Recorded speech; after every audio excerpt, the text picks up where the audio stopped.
잘 되고 있습니다. 기도하면 됩니다. 아멘. 자, 오늘도 우리 주님의 은혜가 이곳에 또 풍성하게 임할 줄 믿습니다. 오늘 여러분과 함께 나눌 말씀 제목은요, 다시 오실 주님 두 번째, 다시 오실 주님 두 번째 말씀이 되겠습니다.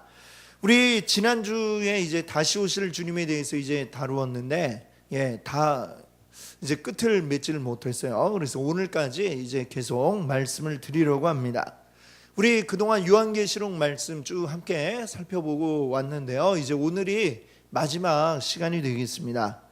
뭐든지 마지막이 제일 중요하잖아요, 그렇죠? 앞에 다 하고서 맨 마지막에 안 오면 그 볼일 보고 안 닦은 거나 마찬가지입니다. 근데 오늘 함께 하신 여러분들 다 우리 주님의 은혜가 지금까지 있었던 모든 은혜가 또 이 시간에 또 함께 할 줄로 믿습니다. 이제 우리 마지막 22장 그 6절부터는 결론 부분이에요. 요한계시록의 결론인데, 요한계시록의 결론이면서 또 한편으로는 또 어때요? 성경책의 맨 마지막이기도 합니다. 그래서 성경책의 또 맨 마지막 결론이라고도 할 수가 있습니다. 이 결론이 말하고 있는 게 이 6절에서부터 이야기하는 이 결론의 내용이 크게 나누면 두 가지로 나눌 수가 있습니다. 첫 번째는 뭐냐면 요한계시록 그리고 또 성경 전체의 이 말씀에 대한 권위, 이 말씀은 사도 요한이 썼지만 그러나 이걸 쓰게 하신 분은 누구라고요? 하나님이시다라고 하는 거죠. 그래서 이 말씀은 사사롭게 그냥 쓴 것이 아니라 하나님이 마음에 감동을 주셔서 이 성경을 썼다. 또 요한계시록을 썼다. 그러니까 이 성경은 정말 귀한 것이고 이것은 하나님의 말씀이다라는 부분을 이야기했습니다. 자, 그 다음에 이제 지난주부터 오늘까지는 이제 무엇을 얘기하고 있냐면 주님의 다시 오심, 주님의 재림이 가까워 오고 있다라고 하는 거고요. 그러면 우리 성도들은 그것을 어떻게 이제 대해야 할 것인가? 성도들의 자세에 대해서 이야기를 합니다. 자, 그것이 이제 지난주부터 오늘까지 우리가 다루고 있는 건데요. 자, 지난주의 말씀을 한번 기억을 떠올려 본다면, 자, 이 부분에 먼저 무엇을 이야기했냐면 7절에 보니까 어떻게 시작을 하고 있어요? 내가 속히 오리니, 내가 속히 올 거다. 근데 어때요? 예수님이 이 내가 속히 오리라 말씀하시고서 아직도 안 오고 계세요. 2000년 가까이 되었어요. 2000년이면 뭐 이게 보통 휙 지나간 시간이 아니잖아요, 그렇죠? 사람이 100년도 못 사는데, 근데 이것이 뭐 100년도 못 사는 사람의 그 생으로 따지면 한 200번을 거듭해야 2000년인데 맞나요? 20번인가? 20번인가 봐요. 그렇죠? 100년에 곱하기 20 하면 그렇죠. 어쨌거나 굉장히 긴 시간인 건 분명합니다. 그런데 이 긴 시간이 지났는데 아직도 안 오셨는데 속히 오신다는 이 말씀 도대체 뭐냐? 이걸 우리가 어떻게 이해해야 한다고 그랬습니까? 사람의 시간으로 이걸 이해하지 말고 하나님의 구속사의 시간표에서 우리가 보아야 한다라고 이렇게 말씀을 드렸습니다. 하나님의 구속사의 시간표에서 지금 이 시간은 지금 어떻게 된 거냐?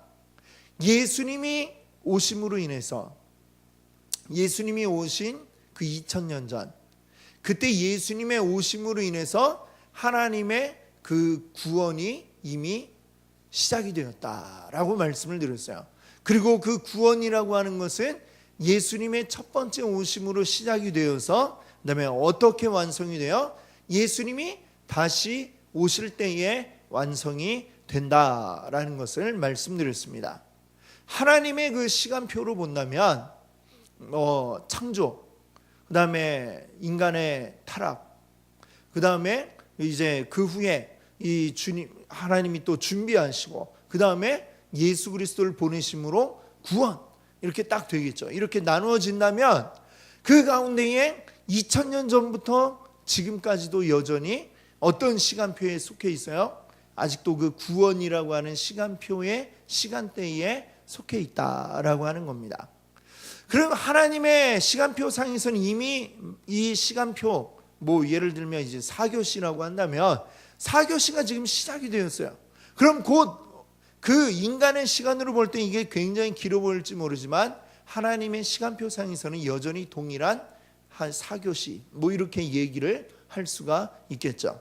시작이 되었으니 반드시 끝날 때가 온다라고 하는 것이고, 그 시간은 계속해서 흘러가고 있고 곧 주님이 오실 것이다. 아직 한 시간 안에 들어가 있다라는 얘기죠. 그렇기 때문에 하나님은 여기에서 뭐라고 말씀하세요? 속히 오리라, 이 말씀을 하고 계신 것입니다. 하나님의 관점에서 볼 때는 아직도 동일한 4교시에 들어가 있다라고 하는 것이죠. 그래서 속히 오리라 라는 말씀을 하고 있습니다. 분명한 것은 그 시간이 언제인지 우리는 알지 못하지만 분명한 건 시작이 되었으니, 4교시가 시작이 되었으니까 4교시 딩동댕동 하고 종을 딱 칠 때가 분명히 올 것이다. 이거는 분명한 사실입니다. 그 때가 온다라는 것, 그래서 주님은 우리에게 속히 오리라, 이 약속의 말씀을 하신 줄 믿습니다. 그것을 우리가 기억을 해야 되겠다. 이것을 지난 주간에 말씀을 드렸고요. 그러면 주님이 다시 오실 그 날에 믿는 자와 믿지 않는 자들은 어떻게 될 것인가 라는 부분에 대해서 또 역시 지난주에 말씀을 드렸습니다. 자, 하나님의 말씀을 믿지 않는 자, 그리고 하나님 말씀대로 살지 않는 자, 이런 자들을 우리는 불신자라고 이렇게 이야기를 합니다.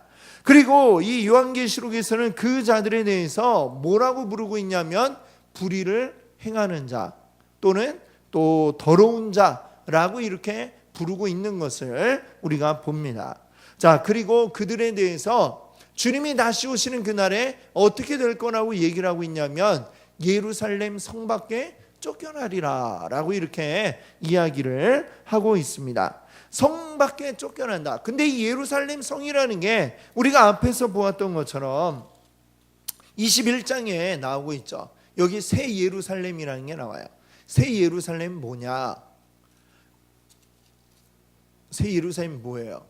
지금 저 중동에 있는 그 예루살렘입니까? 아니죠. 어떤 이 땅에 있는 어떤 지리적인 명칭을 이야기하는 게 절대 아니다 말씀을 드렸죠. 이 새 예루살렘 보니까 이 좌우 가로 세로 그리고 높이가 동일하다 이렇게 말씀을 드렸어요. 길이를 이렇게 이야기하는데 가로 세로 그리고 높이가 동일해요. 이건 뭐와 같으냐? 지금 성전에 있는 지성소를 확장시켜 놓은 것과 같은, 그 길이는 그것과 다르지만 그걸 크게 확장시켜 놓은 것과 같다라고 했습니다. 그건 뭘로 의미합니까? 지성소는 뭐예요? 하나님이 사람과 만나 주시는 장소가 지성소였죠. 지성소. 그렇다면 이 새 예루살렘은 뭐냐? 바로 우리가 하나님과 만나는 곳. 그곳이 새 예루살렘이고, 이것은 마지막 날에 모든 믿는 자들이 이제 하나님과 함께 거하며 하나님과 기쁨을 누리며 하나님을 만나게 될 그 곳을 상정한 게 새 예루살렘인데, 그것은 곧 뭐냐? 교회다라는 것을 말씀을 드렸습니다. 그러면 마지막 날에 주님이 다시 오실 날에 그곳에 어떤 자들이 들어가게 되는 거예요? 하나님의 말씀대로 살아온 사람들, 하나님의 뜻을 믿고 그것을 바라고 살아온 사람들이 그곳에 있게 되는 것이고, 반면에 지금 이 성경 가운데 요한계시록에서 불의를 행하는 자, 더러운 자라고 이야기했던 이 불신자들은 그곳에 들어갈 수가 있어요? 없어요? 없죠. 그곳에 들어갈 수가 없습니다. 그곳에는 오직 어떤 사람들? 믿는 자들, 의로운 자, 거룩한 자라고 이렇게 표현하고 있는, 하나님을 믿으며 이 땅 가운데서 핍박당하고 그 하나님을 믿는 것 때문에 괴로움과 고통을 당했으나 끝까지 그 믿음을 지키며 하나님 뜻대로 살아온 사람들이 거하게 되는 곳이 새 예루살렘, 그 성 안에 들어간다라고 그랬고, 그것을 이 요한계시록에서는 또 새 하늘과 새 땅, 새 예루살렘 이런 용어들로 표현을 하고 있습니다. 반면에 성 밖으로 쫓겨난다고 그랬는데 그 성 밖은 성경의 요한계시록에 다른 말로는 뭐라고 했느냐? 불못이라고 이렇게 표현을 했죠. 다른 말로는 뭐 지옥이라고도 할 수 있겠죠. 그리고 그것을 둘째 사망이라고 했습니다. 영원토록 회복될 수 없는 둘째 사망이라고 하는 것이죠.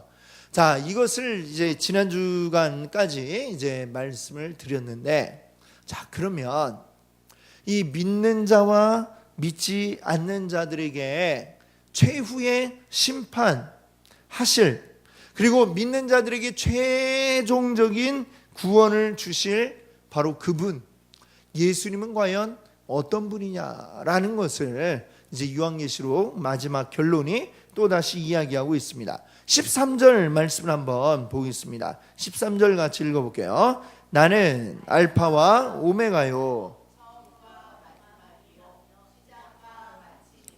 아멘. 자, 알파와 오메가다.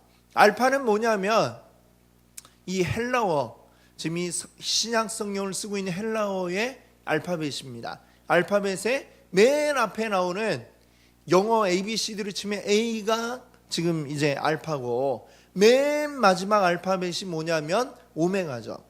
맨 처음 것과 맨 마지막. 예수님 말씀하시기를 나는 알파와 오메가다. 그리고 처음과 마지막이고, 그리고 시작과 마침이다. 이렇게 말씀을 하고 계십니다. 이 얘기는 지금 무슨 얘기냐? 이 세상의 역사를 주관하시는 분이 바로 예수 그리스도다라는 것을 이야기합니다. 이 세상 역사의 시작이 나로부터, 그리고 끝나는 마지막도 역시 나로부터, 이 모든 것을 내가 다 주관하였다라는 것을 이야기하고 계시는 것이죠. 자, 근데 요한계시록에 보면 이런 표현이 자주 나와요. 알파와 오메가라는 표현이 많이 나옵니다. 자, 요한계시록 1장을 보게 되면 1장 8절에는 하나님에 대해서 알파와 오메가라는 표현을 하고 있습니다. 또 1장 17절에서는 예수님이 나는 처음과 마지막이라고 이렇게 표현을 하고 있어요. 그리고 오늘 보았듯이 22장에서는 예수님께서 뭐라고 했어요?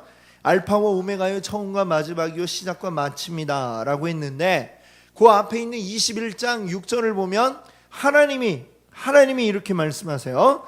알파와 오메가요, 처음과 마지막이라.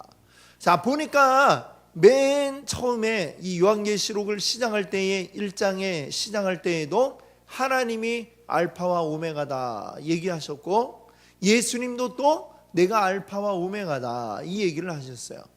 보니까 요한계시록이 끝날 때에도 보니까 역시 하나님이 알파와 오메가다, 또 예수님도 내가 알파와 오메가다 이 말씀을 하고 계십니다. 이것을 통해서 우리가 알 수 있는 게 두 가지가 있는데, 첫 번째는 뭐냐? 이 알파와 오메가라고 하는 표현이 요한계시록의 앞과 뒤에 이렇게 탁 뭐랄까요? 이렇게 이 감싸고 있듯이, 이렇게 맨 앞과 맨 뒤를 딱 감싸고 있다, 이렇게 이야기할 수가 있습니다.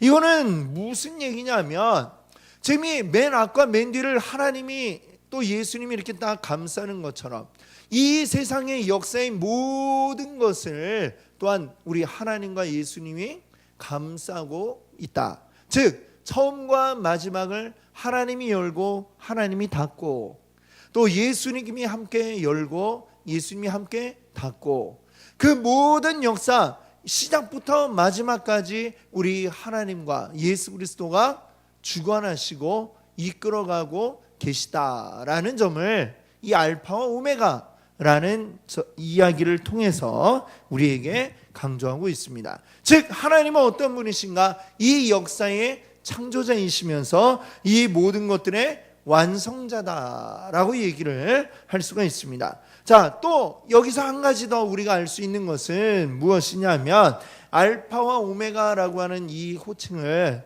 하나님께도 사용했지만 또 동시에 누구에게도 사용했어요? 예수님께도 사용을 했습니다. 즉 우리 성자 예수님이 성부 하나님과 동등한 분이다라는 것을 또한 동시에 이야기하고 있는 것이죠. 삼위일체 하나님, 그 성부 하나님과 성자 예수님은 동등한 분이다라는 점을 똑같이 알파와 오메가라는 표현을 함으로써 이야기하고 있는 것입니다. 바로 우리 예수님은 그런 분이시고, 예수님이 다시 오실 때에 이 세상의 모든 역사가 이제 마무리되는 바로 그 점을 오늘 우리가 기억할 수 있기를 바랍니다.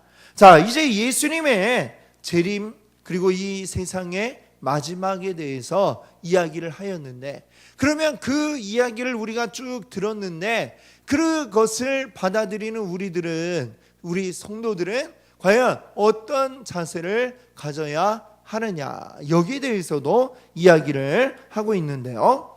7절 말씀을 한번 다시 보겠습니다. 7절에 보니까 보라, 내가 속히 오리니 이 두루마리의 예언의 말씀을 지키는 자는 복이 있으리라 하더라. 아멘. 자, 여기 보니까 중간 이하에 보세요. 이 예언의 말씀을 지키는 자는 복이 있으리라, 이 말씀을 합니다. 이 요한계시록이 지금 이 결론 부분에서 우리에게 말하는 것이 무엇이냐? 지금까지 쭉 말씀 잘 읽었지? 말씀 잘 들었지? 그러면 그 다음에 어떻게 하라는 거예요? 지켜라. 지키는 자에게 복이 있다라고 말씀하고 있습니다. 우리가 요한계시록 처음 시작할 때 보았지만 계시록 1장 3절에도 보면 거기 뭐라고 표현을 했냐면, 자, 같이 한번 1장 3절을 읽어보겠습니다. 이 예언의 말씀을 읽는 자와 듣는 자와 그 가운데 기록한 것을 지키는 자는 복이 있나니 때가 가까움이라. 자, 이 1장 3절에 시작할 때에도 뭐라고 했냐면, 이 말씀을 읽는 자 그리고 듣는 자는, 그리고 그것을 지키는 자는 복이 있다라고 그랬어요. 말씀을 읽고 듣는 것, 사실 이 말씀을 쓰고 있던 사도 요한의 시대에는 종이가 이렇게 질이 좋지도 않았고 많지도 않았고, 그래서 성경이 굉장히 귀했습니다. 한 동네에 하나씩 있었어요.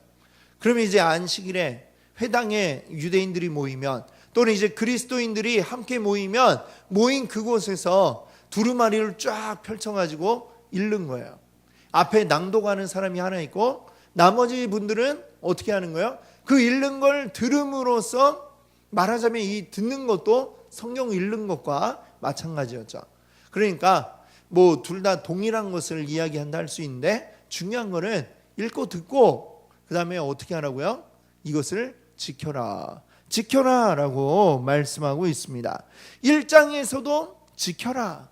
그리고 22장에서도 보니까 말씀을 지켜라 그랬죠.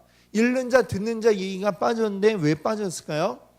22장까지 왔으면 지금까지 어때요? 다 지금 읽고 왔을 거 아니에요, 마지막까지. 그러니까 다 읽은 걸로 간주하고, 자, 잘 읽었죠? 그 다음에 지키세요 라고 이렇게 이 사도 요한이 말씀하고 있는 것입니다. 요한계시록은 지금 우리에게 이 모든 말씀을 듣고 또 믿는 자들에게 무엇을 요구하고 있느냐? 말씀을 잘 읽고 들었으면 그 말씀을 지켜라, 지켜라 라고 우리에게 말씀하고 있습니다. 말씀을 지키는, 하나님이 말씀하신 것을 따르는 순종이 있어야 한다는 것이죠. 이것은 요한계시록뿐만 아니라 성경 전체가 우리에게 말씀하는 것이기도 합니다. 예수님의 재림을 기다리며 또 이 계시록에 기록된 내용을 지키며 살아가려면, 그것들을 살아가기 위해서 우리는 어떻게 해야 되느냐? 기도의 삶을 살아갈 수밖에 없다는 것이죠. 자, 그럼 어떤 기도를 하게 되느냐? 주님이 곧 오십니다 라고 이렇게 성경이 전하고 있잖아요. 그를 믿고 순종하는 자들은 뭐라고 기도할까요? 20절을 한번 같이 읽어볼까요? 이것들을 증언하시니가 이르시되 내가 진실로 속히 오리라 하시거늘 아멘 주 예수여 오시옵소서. 주님이 속히 오시겠다 말씀하셨으니 우리는 뭐라고 기도할 뿐이에요? 아멘. 주 예수여 속히 오시옵소서. 이것이 이제 뭐라고, 이 히브리 말로 뭐라고 하냐면 마라나타라고 이렇게 얘기를 합니다. 마라나타 들어보셨죠? 아멘. 주 예수여 오시옵소서. 바로 그것을 이 초대교회 성도들은 날마다 모일 때마다 마라나타 외치면서 주님 속히 오십시오 라고 이렇게 기도를 했다는 것이죠. 주님이 속히 오신다 라고 하는 것이 이 성경 요한계시록의 결론이면서 동시에 성경 전체의 결론이다 라고 이렇게 우리가 이해할 수 있겠습니다. 성경이 우리에게 그렇게 이야기하고 있다면 우리는 어떻게 해야 돼요? 그것을 믿고 주님이 곧 오신다고 했으니 주님 오시옵소서 라고 기도하면서, 그러면서 어떻게 될까요? 주님 오시는 그날을 대비하는 삶을 살아가야 할 것입니다. 그리고 그 날을 기다려야 되겠죠. 주님이 오시는 게 우리에게 공포 또는 두려움 또는 안 왔으면 좋겠다 이런 것이 아니라 주님이 오시는 그날 우리에게 주어질 놀라운 영광에 대해서 이 성경이 기록하고 있으니 그것이 어때요? 우리에게 기대가 되고 그리고 기다려지고 그것을 바라는 마음이 우리 가운데 들어야 한다는 것이죠. 그래서 그것을 기다리면서 아멘 주 예수여 오시옵소서라고 이렇게 기도하게 된다는 것입니다. 마치 결혼식을 기다리고 있는 신부가 그 날이 빨리 오기를 손꼽아 기다리고 잠 못 들어 하는 것처럼 우리들도 주님이 다시 오실 그 날, 바로 우리 신부인 우리들이 신랑 되신 예수님을 기다리는 것이다 라는 점을 오늘 우리가 반드시 기억하기를 바랍니다. 그렇기 때문에 우리의 삶은 어때요? 어디에 초점이 맞춰져 있어요? 주님 다시 오신다에 초점을 맞추어서 그 날을 기다리면서 그 날을 바라보면서 그 날을 소망하면서 그 날에 합당한 모습으로, 지금 결혼식을 기다리고 있는 신부가 결혼식과 관계없이 막 또 자기 신랑 말고 다른 남자들을 막 만나고 미팅하고 다니면 될까요? 안 될까요? 그러면 안 되겠죠. 오직 신랑을 생각하면서 신랑을 맞을 준비를 하는 게 신부의 모습이다라고 하는 것입니다. 자, 그런데 이 주님 다시 오신다는 것에 대해서 이 요한계시록이 이렇게 말하고 있는데 우리가 이것을 받아들이는 성도의 올바른 자세를 이야기하기 위해서 좀 잘못된 자세를 짚고 넘어가야 하겠습니다. 좀 잘못된 자세, 우리가 두 가지로 좀 이렇게 요약을 할 수 있을 것 같아요. 한 가지는 뭐냐 하면 시한부 종말론. 시한부 종말론 뭔지 아시죠? 날짜를 딱 정해갖고 그날 오신다 이렇게 얘기하는 거예요. 여러분 우리나라에도 너무나도 우리가 잘 알고 있지만 1992년에 그 다미 선교회라고 있었죠. 기억하시나요? 그때 진짜 한국이 얼마나 떠들썩했냐면 모든 그 방송사에서 그날 10월 28일 날에 그 다미 선교회 앞에 기자들이 카메라 들고 진짜 휴거되나 안 되나 찍으려고 모였다니까요. 그게 뉴스에 막 나왔어요. 12시 될 때 막 이게 없어졌나 안 없어지나 막 하면서 찍고 있었는데 아무도 사라지지를 않는 그 일들을 아마 여러분들 기억하실 겁니다. 여러분 이 다미 선교회가 잘못된 게 뭐예요? 일단 날짜를 탁 찍은 게 문제고 그 다음에 날짜를 찍어가지고 그 다음에 뭐라고 그랬냐면 10월 28일이면 끝나는데 지금 여기서 다른 데 가서 힘 뺄 시간이 어딨냐라는 거죠. 그래서 어떻게 하라는 거야? 자기의 가정, 직장, 학교 다 때려치고 빨리 여기 와갖고 기도해야지, 그날을 지금 맞이해야지 하면서 또 돈은 또 뒀다 뭐 했을 건데 빨리 갖고 와서 갖고 오라는 것도 생각해보면 말이 안 되는데 그거에 다 속아 넘어갖고 이렇게 다 갖다 바치고 이랬죠. 이게 지금 어때요? 그날 이후로 어마어마한 정말 후유증을 이 한국 사회 또 이 교회가 앓고 있다라는 것을 우리가 지금 이 경험으로 우리가 알고 있습니다. 그날 이후로 이 정통적인 교회에서는 뭐 재림 이런 거 이야기하면 아주 큰일 날 것처럼 이런 분위기가 되고, 그러니까 이 성경이 분명히 주님이 얘기하고 있는 이것을 이야기하지 못하는, 마치 아버지를 하지 못하는 것처럼, 말하면 큰일 날 것처럼 이런 분위기가 되어버리고 말았다라는 것이죠. 그러니까 이 사탄이 참 그런 전략을 써가지고 우리의 신앙을 제대로 된 신앙이 되지 못하게 만들고 있다라고 하는 겁니다. 이런 시한부 종말론, 이건 분명히 잘못되고 아주 큰 문제가 있는 태도입니다. 근데 이와 정반대의 또한 태도가 있어요. 그건 뭐냐면, 분명히 내 이 성경을 믿고 주님이 다시 오신다라는 것도 믿고 있어요. 믿지만 그러나 올 거라고 생각하지 않는 것처럼 행동하고 있는 그런 성도들 굉장히 많죠. 많은 정도 아니라 사실 우리 대부분이, 적어도 내가 살아있는 동안에 안 오실 것처럼 우리가 생각하고 살아가고 있는 그런 성도들이 너무나 많다라고 하는 거죠. 예수님의 재림을 믿지만 기다리지 않네, 별로 반가워하지 않네. 베드로가 한 말처럼 여기가 좋사오니, 지금 여기가 너무 좋아서 하나님 나라가 꼭 오지 않아도 될 것 같은 뭐 이런 착각 속에 빠져 살아가고 있는 성도들의 모습, 이것도 역시 잘못된, 재림을 대하는 잘못된 태도라고 할 수 있습니다. 이 두 가지는 굉장히 극단적인 태도이지만 극과 극은 통한다고 그러잖아요. 이 잘못된, 상반된 이 잘못된 태도들 모두가 다 우리 주님의 오심에 대해서 잘못 생각하고 있는 아주 문제가 있는 태도다라고 말씀할 수 있습니다. 성경이 이야기하고 있는 바는 무엇이냐? 분명히 우리 주님은 다시 오신다라고 하는 것입니다. 그러니 그 날을 준비하며 살아야 된다라고 하는 것입니다. 그러나 성경은 분명히 얘기하기를 그날이 언제인지, 그날 그 날과 시는 아들도 모른다, 이 예수님도 모른다라고 말씀을 하셨습니다. 그 날을 모른다라는 게 안 온다라는 얘기가 아니라는 것을 우리는 기억을 해야 되겠습니다. 분명히 오는데 그 날짜만 모른다는 것이죠. 즉 날짜는 모르지만 분명히 그날은 온다라고 하는 것이 성경이 이야기하고 있는 바입니다.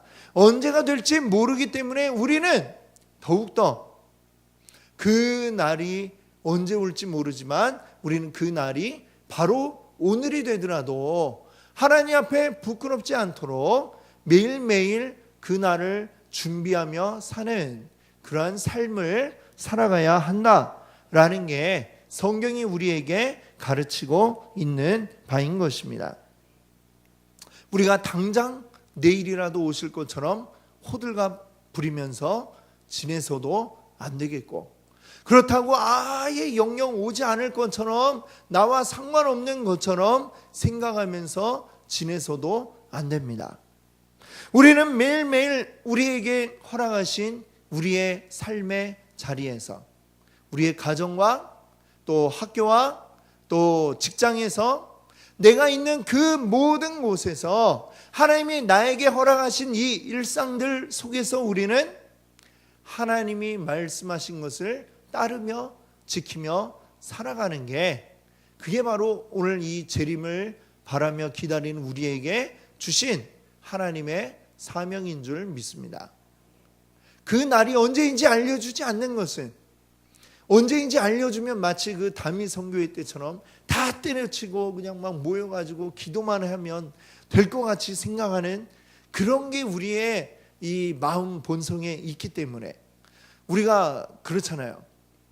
시험 날짜가 딱 정해지면 미리부터 공부하는 게 아니고 꼭 시험 날짜 돼가지고 밤을 새듯이, 우리의 하나님이 만약에 언제다라고 알려주시면은 그 전날까지도 우리는 그냥 내 멋대로 살아버릴 것 같아요. 그러고 그 다음날 회개하고 할렐루야 하면서 이렇게 주님 받아주세요. 이게 이루고 싶은 게 우리 사람의 이 악한 본성이기 때문에 주님은 그 날짜를 알려주지 않으십니다. 그리고 평상시에 잘 살아라. 이게 바로 주님이 우리에게 말씀하시는 것이죠. 공부 잘하는 사람들은 언제 공부해요? 평상시 공부하듯이. 주님 잘 믿는 사람들은 어떻게 잘 믿어요? 평상시에 우리가 잘 믿어야 한다라고 주님은 우리에게 말씀하고 계신 줄 믿습니다. 이걸 기억하면서 오늘 우리의 삶이 그냥 지나가는 매일매일의 삶이 의미 없이 지나가는 날들이 아니라 우리 주님 다시 오실 것을 기대하고 기다리면서 오늘도 주님 우리에게 주신 말씀대로 주님 열심히 살았어요. 주님 보세요. 기쁘시죠? 하면서 우리 자신 있게 주님 앞에 말씀드리며 나아가는 그런 날이 되기를 바랍니다. 그런 날들을 우리가 살아가고 그런 날들이 하루하루 쌓여질 때에 주님 다시 오시는 그날에 주님이 우리를 칭찬하시며 잘하였다 착하고 충성된 종아 라면서 우리를 칭찬하여 주실 줄 믿습니다. 그 날들을 바라며 오늘 우리 삶 속에 다가오는 여러 가지 고통과 핍박과 어려움들, 이 요한계시록이 우리에게 얘기하잖아요. 우리에게 얘기하는 게 분명한 게 그겁니다. 계속해서 믿는 자들이 어려움을 겪고 고통을 당하고 이 세상 가운데서 힘들고 괴로울 거다라고 얘기합니다. 하나님 잘 믿으면 모든 게 다 잘 되고 형통하고 그냥 부자 되고 권력을 붙잡고 이렇게 될 거다라고 성경은 절대 이야기하지 않습니다.